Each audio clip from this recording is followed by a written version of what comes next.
दिल और दिमाग की कहानी। एक शहर के पास एक जंगल था जहाँ दो भिखारी रहा करते थे। क्योंकि उनके पास रहने के लिए कोई घर नहीं था, इसलिए जंगल को ही उन्होंने अपना घर बना लिया था। किसी इंसानों के घर के पास रहने पर वो उन्हें वहाँ से हटा देते, इसलिए उन्होंने जानवरों के घर यानी कि जंगल में ही रहना मुनाफिज समझा।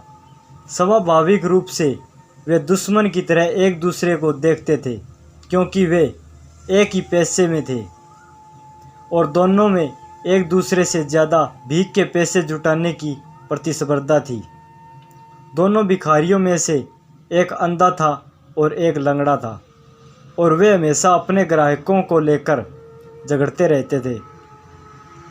आप नहीं जानते कि भिखारी आपके बारे में क्या बातें करते हैं।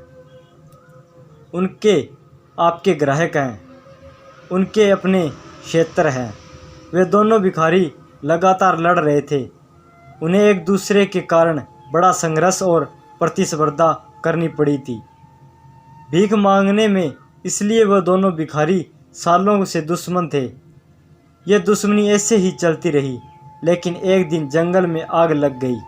अंधा भिखारी चलने और दौड़ने में पूरी तरह सक्षम था, लेकिन यह उसके लिए खतरनाक था, कारण वह देख नहीं पा रहा था कि वह सही दिशा में जा रहा है या नहीं। लंगड़ा आदमी सब देख तो सकता था, लेकिन अपने आप नहीं चल सकता था। वो आग को तेजी से अपनी तरफ बढ़ते हुए देख रहा था, लेकिन बेबस था, वहाँ से हिल नहीं पा रहा था।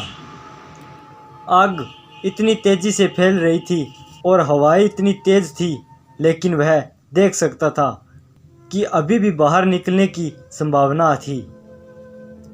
कुछ स्थान ऐसे थे जहां आग अभी तक नहीं पहुंची थी, लेकिन जल्द ही आग वहां पहुंच सकती थी। जल्द ही वे हर तरफ से आग से गिर जाएंगे। वे दोनों अपना सारा विरोध प्रतिस्पर्धा भूल गए। यह लड़ने का समय नहीं था, यह एक होने का समय था। और उस अंधे ने लंगड़े को अपने कंधे पर उठा लिया और वे एक शरीर की तरह काम करने लगे। अब उनकी आंखें थी और उनके दोनों पैर थे। लंगड़ा आदमी देख सकता था और निर्देशित कर सकता था कि उन्हें कहाँ भागना है, तेज या धीमे, और किन दिशाओं में चलना है। और अंधा लंगड़े को कंधों पर उठाकर दौड़ने में सामर्थ था। वे बिना घायल हुए जंगल से बाहर आ गए। यह प्राचीन कहानी आपके दिमाग और आपके दिल के बारे में है। आपका दिल देख सकता है लेकिन कह नहीं सकता। आपका दिमाग कह सकता है लेकिन देख नहीं सकता।